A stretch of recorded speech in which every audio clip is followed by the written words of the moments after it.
to the Power Hour, Optometry's biggest and longest running show, now in its 13th season. I'm your host, Eugene Schatzman, and today's episode is a little different in an interesting way.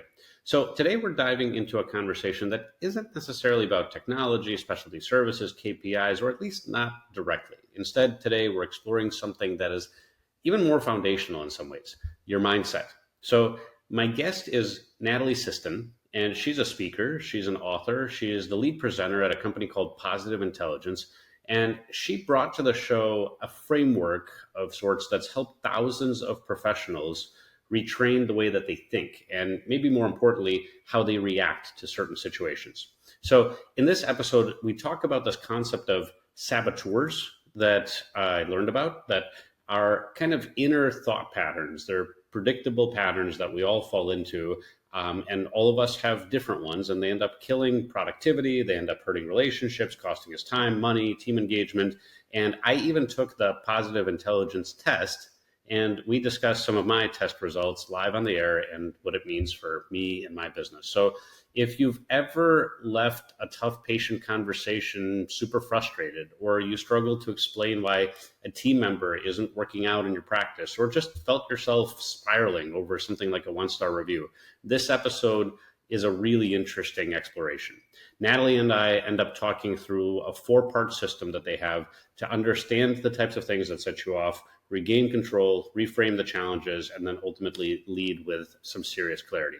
So the reason I invited Natalie to the show is because we both spoke at an event together, and I heard feedback from the audience members that Natalie actually helped people change the way they think about how they show up as leaders. So I really hope that this episode does something similar for you. But as always, if you have questions, feedback, or just want to email me with an idea, feel free to reach out directly at eugeneschatzman.com or on the Power Hour website. And also, please make sure you're subscribed on Apple Podcasts, Spotify, YouTube, or wherever you get your shows. And now, here's today's episode. Natalie, welcome to the Power Hour. Excited to have you on the show. I'm really happy to be here, Eugene. This is going to be a fun conversation.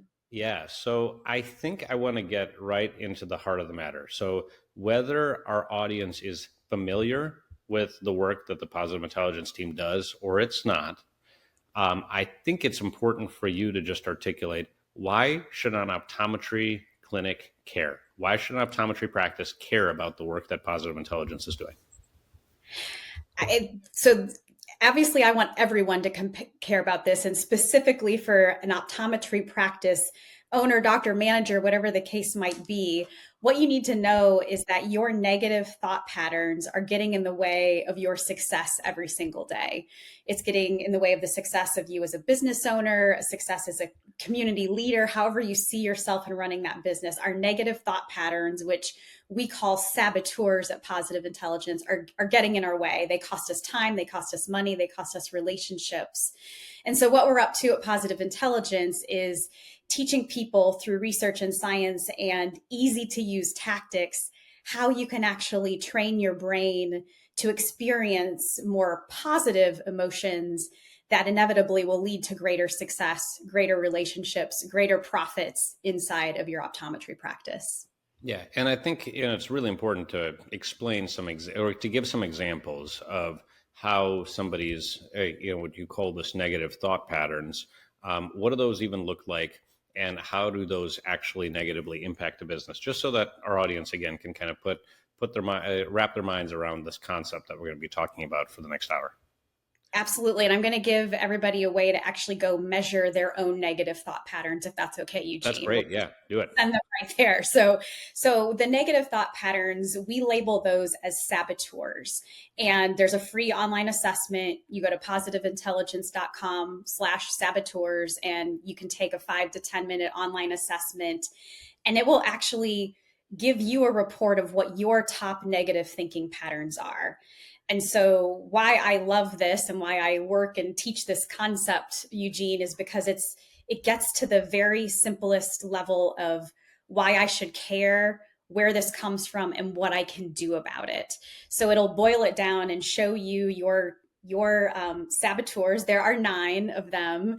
And I know, Eugene, we're going to unveil a little bit about yours in a bit, but it'll give you a report and it'll show you the strength of those saboteurs. And based on your unique saboteur combination, that's what's costing you day to day. And so we're obviously not going to go through all 9, Eugene. I'll let people learn on their own and take the assessment. We can give a few examples, but it's really the idea of how these negative thought patterns are eating into our day-to-day life, eating into our ability to lead a successful business.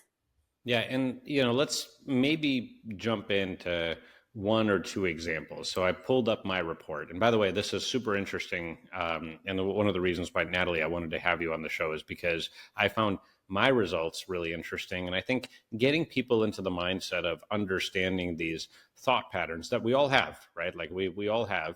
Um, it helps create, I think, a good understanding for how you're impacting other people, and then also how you're impacting really your work and yourself and yourself at work. And so I will throw one out there, right? My top one, and I actually just pulled up my report to make sure that I was accurate. So my top one is I am hyper rational, and that is I have an 8.1 score on hyper rational. That's my top saboteur. So let's talk about what a hyper rational person is, Natalie. And if I am, if you were giving me advice, or if you were saying, hey, Eugene, this is the types of things you got to watch out for, what does a hyper rational person look like? Great. That's a great start. And I love that we're going to give specific examples, and you can even just put your own hat on, Eugene, of how this might be getting in your way. I might ask you to get a little bit vulnerable, just be prepared. But with the hyper rational saboteur, one thing to know about any saboteur, hyper rational or otherwise, these are your greatest strengths, overused and abused. Your greatest strengths taken too far, and that leads into a negative emotion. And so what this is pointing to, Eugene, is that you clearly have a strength in rational thinking.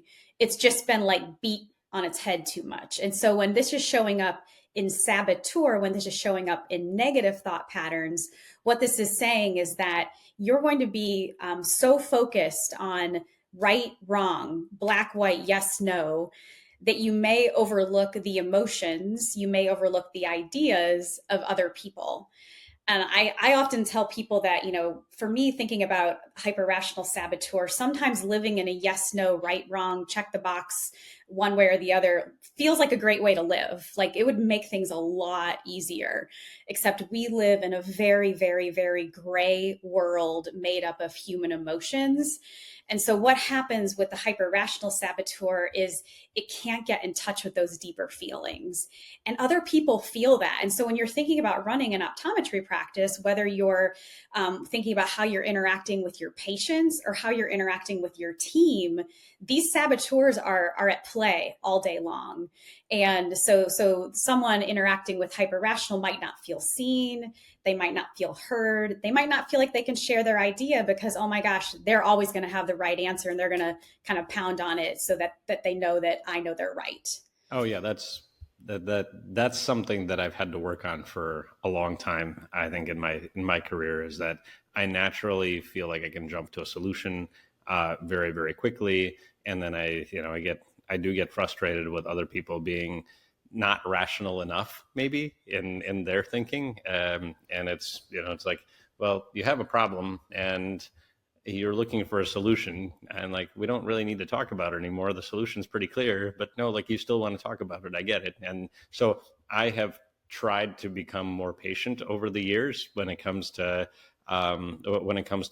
being I don't know, available for people to talk about how they feel about certain things. But in all reality, the shortcut in my mind is always to be like, okay, like whatever it is, we're going to figure it out. Let's jump into it. And this is and it is a little bit frustrating, and I think it feels like a waste of time when someone wants to go around the tree, so to speak, to evaluate. When we're like, okay, we already know the answer. We're going to get there in 20 minutes. We could also get there in 20 seconds. Yeah, I think you're pointing out something really important is that with a lot of the saboteurs, we use them because they're our shortcut. They're our shortcut to saving time. They're our shortcut to getting there faster. And a lot of times we're getting there with force, we're getting there with fear, we're getting there with frustration. And so that's where we really just have to be present to where is this, overuse and abuse of this strength I have turning into a negative emotional response? And how am I feeling that? And how might other people be feeling that? So the first step in the work that we do at Positive Intelligence is self-awareness, because we're never going to get rid of these saboteurs. Eugene, you mentioned you have an 8.1, and we're not going to get into numbers today because that's really unique to you. So my goal for someone is like their numbers would come down over time. It's not going to disappear for you, but you can learn, to your point, to work with it. And it's going to feel awkward. It's going to feel probably a little not normal. You're going to feel like you're wasting time because, oh my gosh, all of a sudden I might need to ask more questions, or I may need to generate more buy-in, because you're ready, Eugene, you're ready. You were born ready to like make the call to have the answer. And as a leader, you need to pull other people into that space, right? Even if you're thinking about working with patients, you need to pull them into the space that you're in so they understand. You may have the knowledge, and depending on how you bring that into the conversation will help you determine how you work with them to get to your solution. Well, and that's the thing, is that I think about myself if I had to be in the chair, so to speak, or if I was in clinic and I had a patient in front of me and I knew the answer, right? Like I know, but like Mrs. Jones still has to describe every little detail of everything that she's seeing and what not seeing. And I'm like, nope, I got it. Like, but so I can totally see how, my bedside manner as as an optometrist might be a little bit compromised by this particular saboteur. I also understand that, that's one of the reasons why I think about the people who succeed in working really closely with me and who don't succeed in working really closely with me. And it's almost like I have to think about, if I put someone in a position of working directly with me on a project, am I going to set them up to fail if they, if they react negatively to the way that I tend to, move very quickly and, very intentionally through the work that I do. And at the same time, I recognize I don't want to set those people up for failure, but I also realize that for me, I also have to kind of slow down and work on my management style. And so I recognize, and that's just one example. Is it okay, by the way, Natalie, if I say all of them just so that people know what these sound like? I was just going to suggest that we run them top to bottom, alpha order. You're reading my mind. So Okay, yeah. why don't you do it? Because I mean, obviously it's Okay. your stuff. So Yeah, I maybe. feel like this is because I don't have a cheat sheet, but clearly I know these like the back of my hand. So yes, I'm just going to tell you what the names are. Maybe I'll say a brief thing, and That's it. Yeah, just do that. Explain Perfect.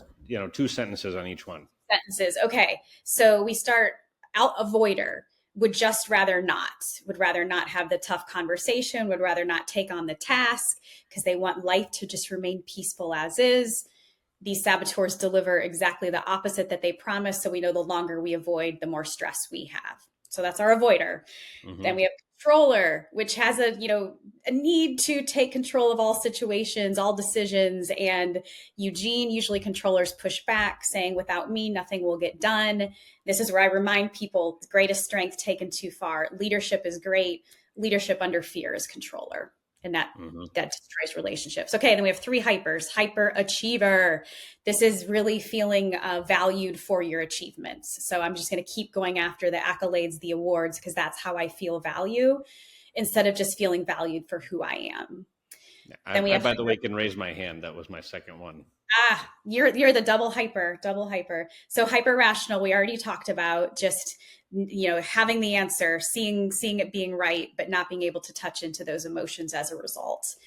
The third hyper is called hyper vigilant, which I just like the picture I'll put in people's head is, just shoe dangling above head, because this hyper vigilant is always waiting for the other shoe to drop. It's a constant fear and anxiety about what's going to go wrong. There's those people who have contingency plans, and there's the hypervigilant who has a contingency plan on a contingency plan on a contingency plan. So once again, greatest strength taken too far.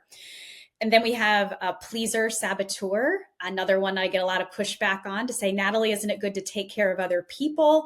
Absolutely. We call that servant leadership. Pleaser is where that's taken too far, and it leads to burnout and resentment when you never take care of yourself. Mm-hmm. Then we have the restless saboteur. Go, go, go, do, fear of missing out. I have to keep up with the latest and greatest. And Eugene, what I think the sentence I would underscore for anyone here is the restless. We all have a little bit of restlessness, especially with the digital like world we're living in. We will stay in motion in order to not feel emotion.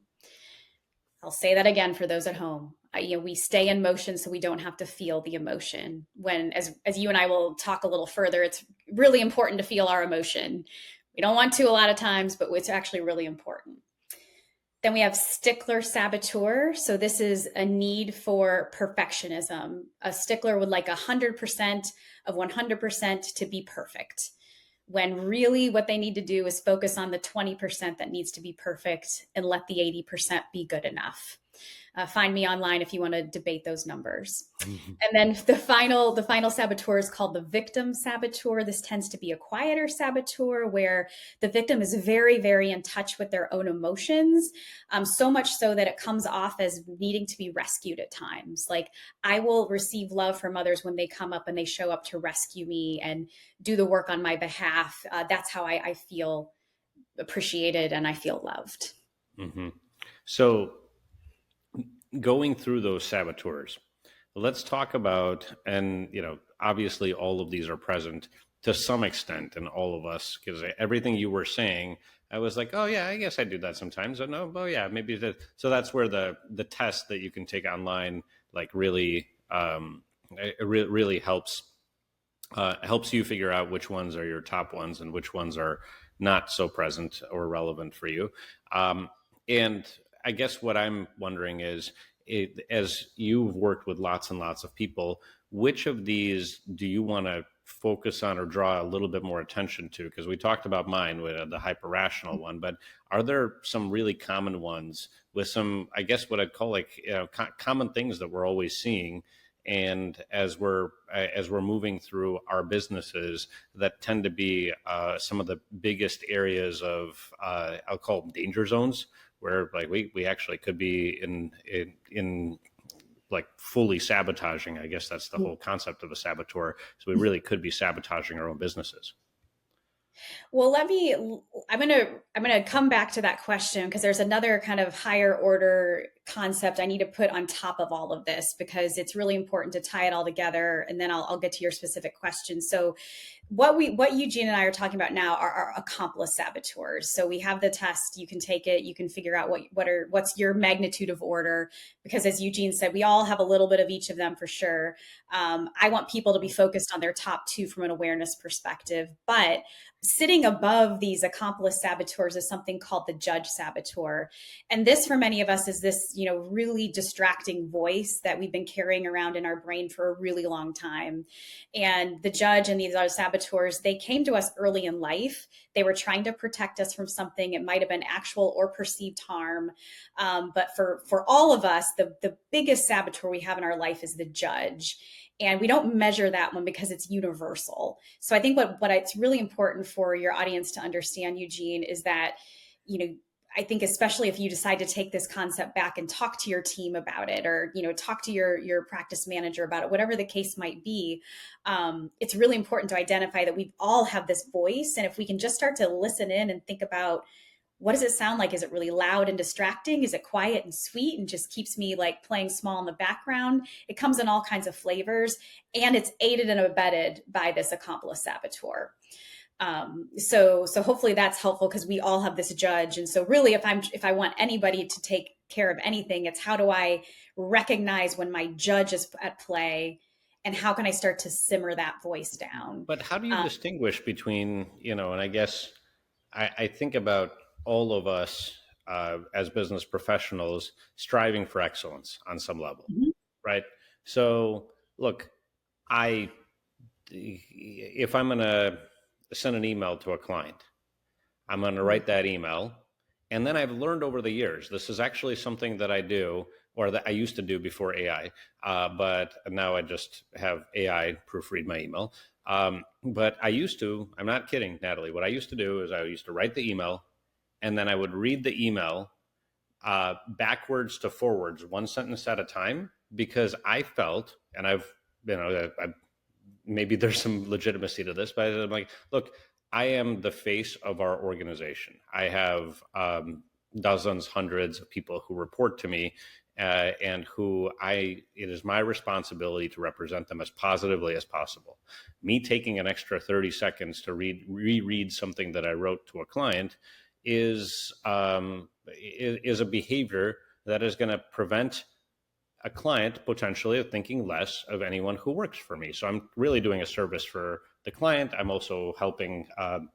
I'm helping my team be presented well, and of course, I'm trying to represent myself well as well from a professional standpoint. So that 30 seconds, I mean, on one end, it seems like super like compulsive behavior, right? Like I double reread my emails backwards, like it's freaking crazy, right? On the other side, it's a performance technique that helps me. I don't know, sleep easier at night, knowing that I didn't do something stupid in an email, and that I didn't end up, embarrassing one of our employees. And my employees are like, man, like I wish Eugene would check his emails before he sent them to our clients, because now we have to do more cleanup, right? So I'm thinking about that, and my question is: there's this concept of natural performance behavior, which I am judged for the work that I produce, right? Like my clients have a right to judge me on the effectiveness of the work that my team does. And at the same time, that's the productive reality of being in business, right? If you don't get a positive review in your optometric practice, if you get a 1-star review, like you probably should care, about that. But then there's the unhealthy version of that. So talk about the distinction.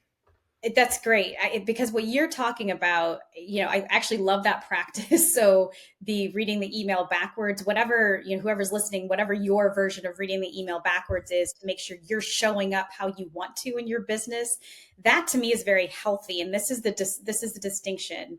It's the distinction between judgment and discernment. So the way you explained that to me was very neutral. You didn't tell me like, I do this because if I didn't read it backwards, I would stay up all night. I would beat myself up. I would go in this spiral, right? Like if you were doing it because you were spiraling out of control, that would be leading from negative emotion. But the way you presented it to me is very discerning. I do this business practice because it helps me show up in my business the way I want to. So what we need to do is separate out judgment, which is laden with emotion. It's laden typically with negative emotion. Discernment is neutral.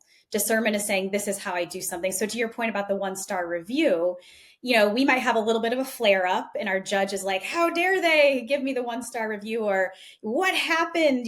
Like I'm going to go point fingers and figure out, who took care of this person, what happened. And like, we may have a judgment moment. And then when we bring that back and say, okay, now I'm going to be calm. I'm going to simmer down and I'm going to be in a place where I can look at this to solution. That's where we're bringing ourselves in discernment and into positive thinking mode. So that's kind of how the swing of that whole thing can happen, right? Is just, where am I being kind of pulled from this, like, just really this big emotion, negative emotion, into calm, positive space. And so what you do, your practice is like preventing, hopefully, from needing to be in that, oh my gosh, we just made a mistake. It made us look terrible. And so I think to the extent you have business practices in place because it works time and time again, that's very healthy behavior. Mm-hmm. So what you're saying is that if it's really, part of it is that you have to be aware of how your saboteur will react to a mistake that you make, and then possibly include some behaviors that prevent you from putting yourself in a situation where that saboteur is activated, right? Spot on. And so this may be a good time to explain that this is a 4-step process. There's we call it an operating system at Positive Intelligence, because we think of our brain as the hardware and we overlay this mental fitness operating system. So step 1 is exactly what we've been talking about. We have to understand and identify our saboteur, and we can lay that on any situation that we're facing in a day-to-day context. in our business and our personal life. It doesn't really matter. But having that awareness is step number one, because we can't change if we don't have the awareness. And step two is actually bringing ourselves into more calm, neutral territory. So I think it'll be helpful actually to use this 1-star review as we go out through the conversation, Oh, sure. Eugene. I would imagine this is something that everyone's concerned about. And so it's, you see the review happen, you experience the saboteur reaction of seeing that, that negative 1-star review. And this is where I would say, you asked me earlier if there's any specific saboteurs I'd have your audience think about in particular. And in this one, I think anyone listening, even as I walk through those very briefly, kind of has a little idea what their top might be. And they can know immediately what their reaction is when that 1-star review comes in. So an avoider is going to duck and cover. They're like, I'm going to go get coffee and I'm just going to bounce for a while, right? And someone with like hypervigilance going to like want to really research and get in there and find out what went wrong and dig. And the stickler is going to be in that inbox, reading the email backwards 14 times, figuring out what happened, how'd this go, wrong. So every saboteur is going to have a different reaction to that 1-star review. So that's step one. It happened. Okay. Step two, calm thyself down. And we have a practice that we call PQ reps. PQ is the short term for positive intelligence. And this is simply getting still and being in our body and feeling sensations so we can stop the mind swirl. Do you want to do 30 seconds of one, Eugene? Yeah, let's do it. Okay. Wait, hold on. Before you do that, tell everybody what the 4 steps are, and then we'll come back to them. Okay. Great. Yeah. So first step is identify that your saboteur is activated. Yep. Second step is what we're going to practice here in a second. Third step is to accept something called the sage perspective, that what this challenge is offering, actually there's a gift or an opportunity here. So we can talk about that a little more after we practice the technique. And then there are what we call sage powers. So much like we have 9 saboteurs, we have 5 sage positive thinking powers. The fourth step would be to identify a sage power that you can use to help you get through the situation. So it's identify, calm down, accept what's happening, and pick a positive thinking power that can help you move forward in a different way. Yeah, and I think it's the situation that could potentially cause us to, maybe the right expression is fly off the handle, whatever that means, right? And the fly off the handle is like, just kind of like you feel like you lost control, or like this thought is dominating your mind and you can't focus on the things that are in front of you, right? So like, maybe it is that negative review, but you just keep thinking about it and you're like, man, like how did that happen? How did we screw that up? That was such an important patient, or whatever, they had, 3 family members and now they're pissed. And, like you're going through that in your mind as you're like sitting in front of the next patient, and you're not really paying attention to what's happening in the exam room. You're still like, dwelling on this thing in whatever way you're dwelling on it. So that's what's happening. That's what the reaction is. So now then you say, okay, my reaction, now I got to recognize which of these saboteurs is at work here and what's causing this. Because if I understand that, then I know how to counteract that potentially. But then you're saying, okay, now like calm down first. Yeah. And even with that first part, you don't have to do a diagnosis of which saboteur. You just have to recognize, whoa, yeah, I'm sabotaged. I'm ruminating. I'm sitting in this negative emotion, whatever that is. Just recognize you're there. I don't need to know if it's your avoider, your controller, your hyper rational, doesn't matter. Just need you to recognize like, okay, I'm there. And I have a choice now. I have a choice point where I can stay in this. So this is from a neuroscience perspective, what's happening is we're just feeding the negative circuitry in our brain. We're feeding all of the neural pathways that are leading to our amygdala, negative thinking regions of our brain, limbic system, fight, flight, freeze. Like that's where all those emotions are living.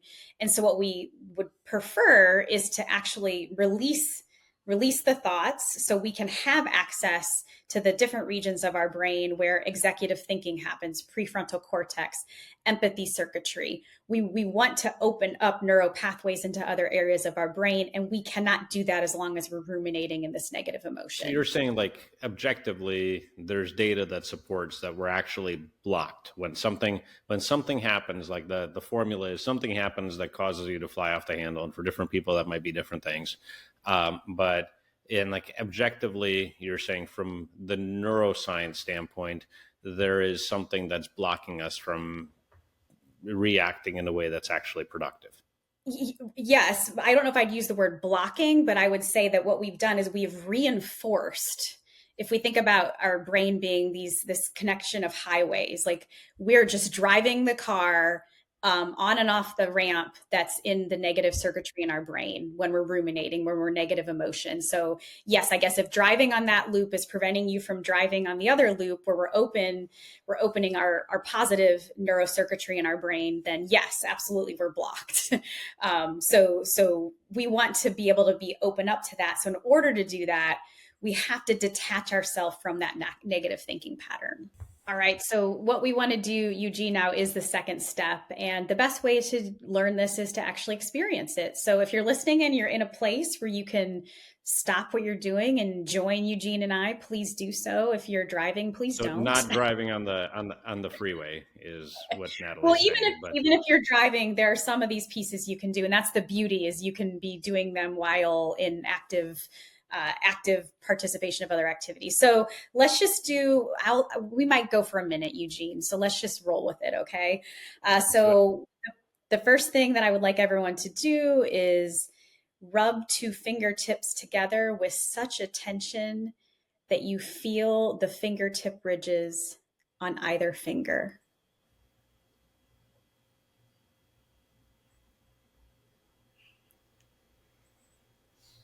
All right, now I want you to feel your feet firmly on the ground, whether you're standing or sitting. Just feel each of your toes connect to the earth.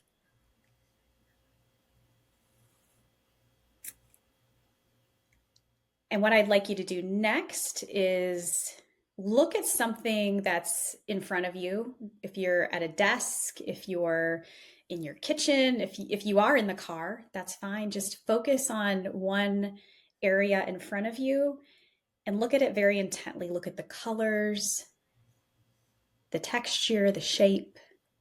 Just focus on that object or area.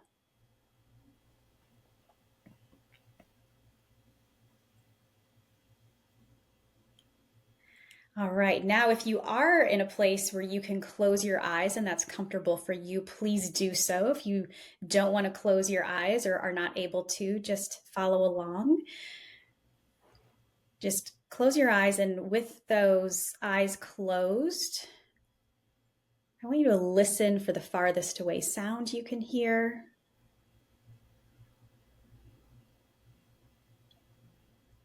And listen for the closest sound you can hear. And if you haven't heard the sound of your own breathing, focus on the sound of one deep breath. And that will be the way we wrap this up.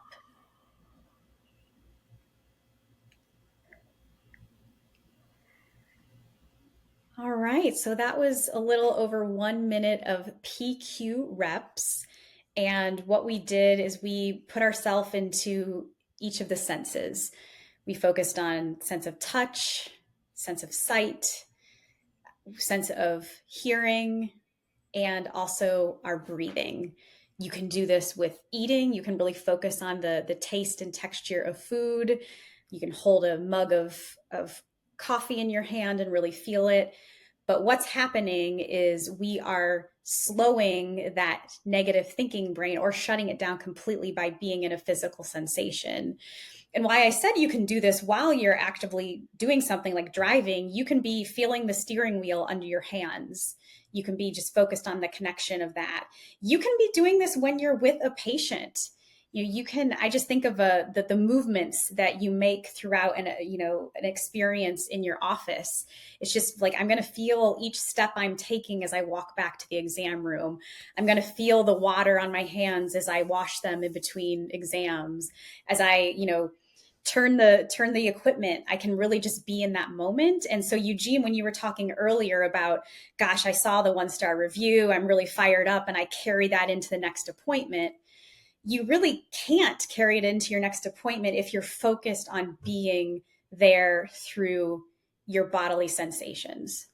Mm-hmm. So, and this is how you essentially turn off the nag and allow yourself to do something productive, which we'll talk about right after the break. We'll jump into with the next two steps in the process, that once you understand the whole concept of the saboteur and you've gone through this concept of the PQ rep, now you can move into harnessing your, I guess, pre-existing mindset for positive intelligence. All right, we'll be right back.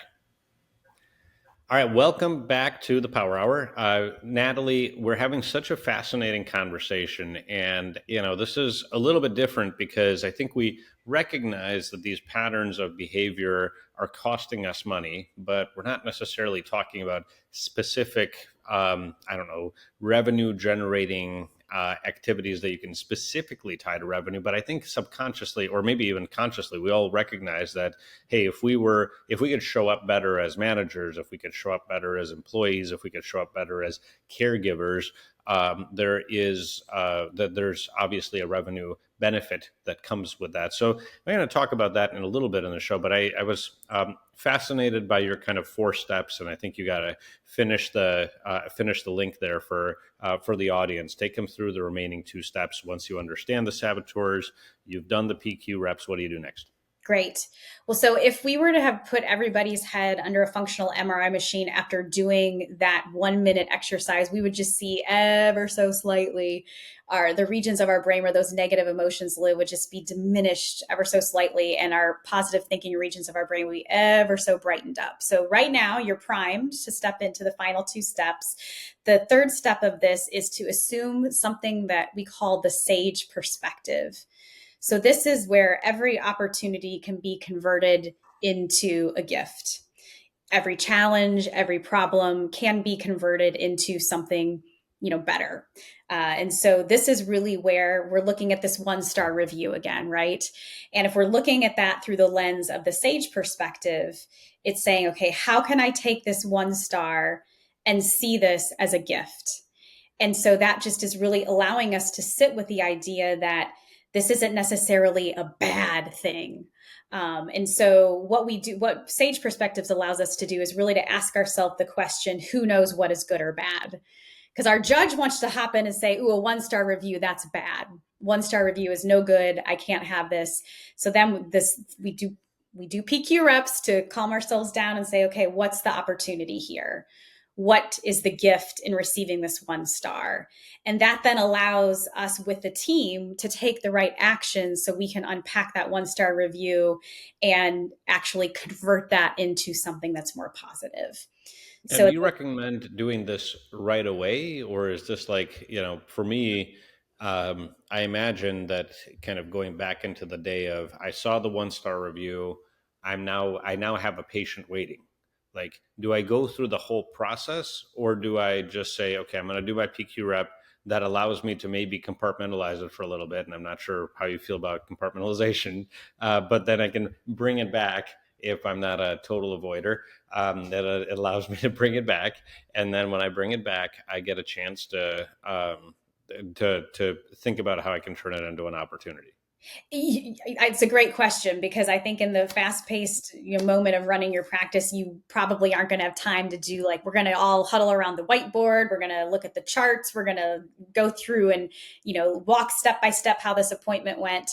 No, we probably aren't going to have time to do that. So you're exactly right. What we need to do in the moment is to calm ourselves down, do the PQ reps, be in the moment with the patient, and then say, okay, and we're going to make sure this is covered at our next team huddle, or this is something that I'll address with the practice manager after hours, or whatever the case might be. So you find the right time. But yes, compartmentalizing to me is actually just calming ourselves down through PQ reps. You can use that word. I'll use my word. We're all good. All right. That's good. That's good. All right. So now go to step 4. Step 4, and we aren't going to go too into detail because, Eugene, I am going to admit this is where it feels a little more woo-woo. But if you like this and you want to dig more into it, Positive Intelligence is a book by the same name, and we go through each of these 5 sage powers.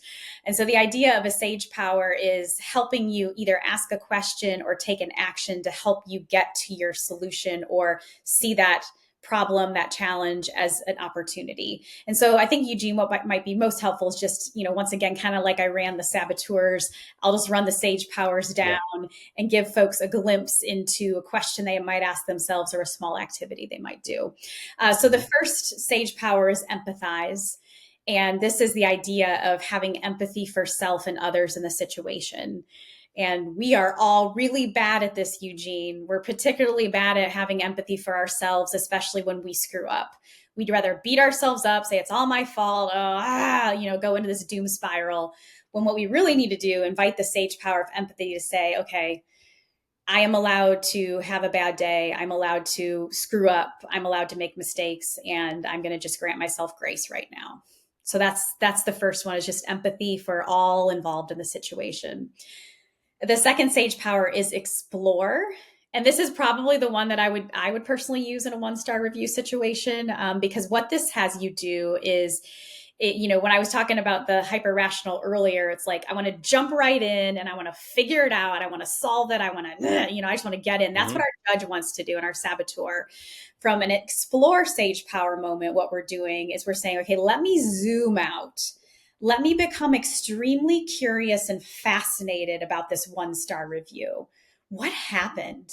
What's the situation? And we really need to almost pull ourselves out of our own body to do this, is really separate ourselves from the situation so we can be in that pure discerning and even leaning toward positive emotion when we're doing this. Because what's important to note, Eugene, is if there's any negative emotion present when we're in these 5 powers, we're not there actually. Like, we need to be in neutral or positive emotion. So it's almost just like, okay, hey, we're going to gather around and just see what happened and explore. Mm-hmm. The third one is called innovate. And this is where we're looking for a lot of solutions. I call this the turning corporate brainstorming on its side. And so typically when we do a brainstorming session, it's all ideas are good ideas, bring them forward. And within 5 minutes, people are already cutting down ideas because been there, done that, tried that, too expensive. You name the reasons why we're not going to do these things. With Sage Power Innovate, we actually set it up, and I'm going to give you words you can use right now in this situation, where if all we're trying to do is generate ideas about how we can, get through this 1-star review situation or create solutions to solve that problem, we're going to just set it up by saying, okay, we're going to brainstorm. And Eugene's going to give the first idea. And then the next person, before they speak, they have to acknowledge Eugene and say, Eugene, what I like about that idea is, and they share what they like about that idea. And then they share their idea, and on we go. But the key phrase is, what I like about that idea is. Mm-hmm. And Eugene, what's funny is, so Eugene and I met each other at the Power Practice Retreat, this year. And this phrase, we kept hearing it all day long after we shared it because people just played off of it. But the key word is like. It's not love. I don't have to like, or I don't have to love 100% of Eugene's idea. I just have to like 1%, 10% of his idea. And I think it's brilliant because it does create a really interesting dynamic for people where it forces people to work together in a super productive way. And it rather than being, you can see a brainstorm sessions, and I've been part of these, unfortunately, where it's just constant one-upism of, okay, well, no, I got a better idea. No, what we're going to do is this, and no, that'll never work. To your point, this forces you to, like, if you set that one ground rule, what I like about that idea is, and then you say whatever you're going to say, that creates a really interesting pattern of thinking that is just immediately requires you to listen actively, so you're not like just bouncing around waiting for your turn to speak, and then it also requires it to become a collaborative process.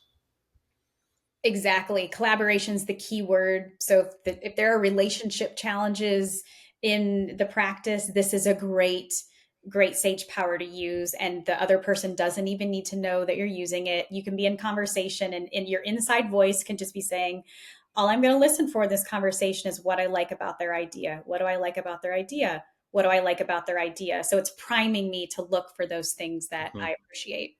All right, the final two. So the next one is called navigate. And this is my favorite because I tend towards stickler. And if you're ever caught in a stickler cycle, this is really helpful because the key question is, at the end of my life, looking back, what's important now? So this is really going to have you focus on what is important. And so all of that negative emotion that's connected to that 1-star review all of a sudden dissolves when you put this in this perspective. Like, at the end of my life, looking back, do I really want to, be focused on all of the 1-star reviews and the emotions that came with that? Probably not. It's almost like a mechanism to give yourself permission to let it go. Absolutely.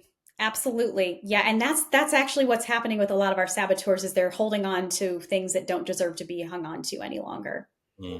That makes sense. Yeah. And okay. And the last one. All right. The final is called Activate. Sage Power Activate. This is taking calm, clear-headed, laser-focused action. And this is unique to think about, because typically where most of us are wired, that our saboteurs can get us into action. I'm talking like they can get us to move, they can get us to make the call, they can get us to have the conversation, and that's not healthy. And we feel that among each other. So this is saying, no, I'm just going to actually take this from a positive emotion perspective. And the way we need to do this is by saying, how might my saboteur get in the way? How might my saboteur get in the way of me taking action? And then you have that awareness so you can let it go and be in that calm, clear-headed, laser-focused place. Say the 5 in order again, just so, because it almost feels like a framework for solving a lot of problems. Yeah. And if there's a really big, juicy, deep problem or even opportunity, just challenge, yes, you can go through all 5 of these steps. So you can insert these one at a time as needed, or you can go through all 5. So we've got empathize, explore, innovate, navigate, activate. Yeah. It really does sound like a way that you can approach a problem solving, just a problem solving mindset, really. And you're right. Like, I mean, at the end of the day, it's the understanding what are the kinds of things that make you go crazy, and then, stopping yourself from doing that, and then shifting the perspective into opportunity, and then using this framework to ultimately gain control over that situation and turn it into something positive. So with that in mind, if that's an okay summary, let's talk for a few minutes about, now that I know this, if I'm listening to this podcast and I'm running a practice, and I'm sitting there and thinking, okay, well, this is great stuff. It's a really good intellectual framework, but how do I actually do something with this? How do I make an impact in my practice tomorrow? So what I love about the positive intelligence framework, and why I've been teaching it and proselytizing it for the last 5 years, is because you can do something with this immediately. So step 1 that I would do if I were running a practice is personally take the saboteur assessment. So I have an idea of what I'm dealing with. It's number 1 is self-awareness. And the second step is I would have my entire team and staff take it as well. And it comes with a full report. And so you have enough at your disposal to have a dialogue around, how do these saboteurs show up in our practice? And when you label the saboteurs, you almost take some of the emotion out of it, because Eugene, you are not your hyper-rational saboteur. But all of a sudden, your colleagues could start to say, hey, Eugene, this is how the hyper-rational saboteur, affects either us as a staff or gets in the way of our success as a practice. So there's awareness. And so just knowing what each other is dealing with is amazing and really helpful, and can really put a dialogue on it. And if you take it even a step further, Eugene, it's inviting each other to do PQ reps, whether it's, hey, why don't you just go take a minute and take PQ reps, or whatever you might want to call it within your practice, but make it okay to take a beat. I watch, a lot of TV shows with restaurants in them. And I know a common cooling off technique in restaurants is literally to go in the refrigerator or freezer. And so I think about that from any business, is like, what's your equivalent of the refrigerator or freezer in a restaurant where you can go and take a beat when you need to? And then finally, it's, when you are in staff meetings, or when you're thinking about the next strategic planning session that you're going into, is how can you use the idea of SAGE perspective and SAGE powers And as you properly pointed out, Eugene, how can you use this as a framework to help guide you? So it's a full package, and it walks you through all the steps, which I think is what a lot of these personal and professional development frameworks miss, is they laser in on one part but miss the other part. And this takes you really from self-awareness all into solution. Yeah, and you've been teaching this for a long time. What are some of the impacts from a revenue perspective, from a business standpoint, that you've seen people have in their organizations when they apply some of the things we've just talked about? The three biggest areas where we see impacts when you put this operating system into practice are in performance, relationships, and well-being. And so obviously many times we tie that performance into revenue, into ROI, into retention. And so really, I mean, all of these three work together. But if you think about it, if all of a sudden you as a team have a new way to articulate your challenges and opportunities into solution together, all of a sudden more voices get to be heard. And then that's what really opens up the door to creativity, opportunity, even finding what people are good at that they might not be doing on a day-to-day basis. You know, I know that growing team members is a really big challenge in this industry. And so all of a sudden, if you give people a tool like this, it might surface areas of interest or areas of passion or areas of skill that you didn't even know you had in your practice. And all of a sudden you're feeling really positive about, you know what, let's give this person a chance. Let's let them go explore in this space to see how that may both improve their performance and lead to some revenue generation opportunities. I think when people are given, given space to thrive and to be in their gift, that's when we get the return from a revenue retention perspective. Well, 100%. And there's some great literature about this in addition to the positive intelligence literature. I think that, the Dan Sullivan talks about this in some of his work. And it's absolutely true. There's that finding that unique ability that every single one of us has. It's the stuff that doesn't feel like work, and the stuff that allows us to just continuously grow and expand. So I totally agree with you, and I can see how the overall approach definitely helps with that. I think this has been a fantastic and wonderful conversation, Natalie. Obviously, there's a book. There's also, you mentioned the website. We'll put it in the show notes. Is there anything else that you want to share about how you mentioned people get started by taking the quiz online, which I think it took me like 5 minutes to do, so it's not really complicated. Anything else you want to share about how people can learn more? Absolutely. So you gave the top two. So Positive Intelligence's website, take the Saboteur assessment, read the book, listen to the book if you're interested. And then kind of the magic to Positive Intelligence is that we have an app guided program that guides individuals or teams through building up your operating system. So instead of just doing it all by yourself, instead of just trying to catch yourself in the moment, there's actually a guided program. It takes about 8 weeks to what we say install the operating system, but it's an app guided program that walks you step by step through that self-awareness of saboteurs, working with your judge, working with your unique saboteur, leaning into self-command, which are those PQ reps, and then learning about and using the SAGE powers. So that's absolutely an opportunity that would be available to any practice owner who is looking to really take their team to the next level. Yeah, that's great. Thank you, Natalie, for sharing some of this important work with us, and thank you for talking us through the types of things that impact us every single day. Definitely enjoyed the conversation here on the Power Hour. I really appreciate you having me here to represent Positive Intelligence, and hope everyone takes this back and uses it to make where you are even better. Fantastic. Thank you, Natalie.